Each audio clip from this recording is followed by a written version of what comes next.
দেখুন, সারা রাতে বাবুর চোখে ঘুম নেই। মাঝরাতে ইচ্ছে হয়েছে এখন বাইরে ঘুরবে। তো ওর পাপা বেড থেকে নেমে এখন হাঁটাহাঁটি করছে, ওকে নিয়ে ঘোরাচ্ছে। এখন 4:56 বেজেই গিয়েছে, মানে ভোর হয়ে এসেছে। তাও ওনার চোখে ঘুম নেই।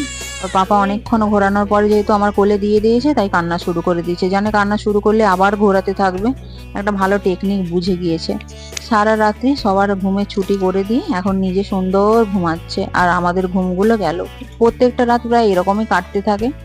এখানে রান্না শুরু করে দিয়েছি, পটল ভাজা হয়ে গিয়েছে আর চালটা ভিজিয়ে রেখেছি এখানে দেরাদুন রাইস। আর চালটা ভিজিয়ে রাখলে না ভাতটা ভাঙে না। মটন ধোয়া হয়ে গিয়েছে, মশলাও কষা হয়ে গিয়েছে, এখন মটনটাও দিয়ে দিয়েছি। প্রায় 15-20 মিনিট ভালোভাবে কষিয়ে নেব, তাহলেই রেডি হয়ে যাবে। ও হ্যাঁ, তারপরে যদিও প্রেসারে সিটি মারতে হবে, সেটা বলতে তো ভুলেই গিয়েছিলাম। তো আজকে দুপুরের মেনু গরম গরম ভাত, পেঁয়াজ লঙ্কা লেবু, তার সাথে পটল ভাজা আর লাল লাল মটনের ঝোল। কারা কারা খাবে তাড়াতাড়ি চলে এসো।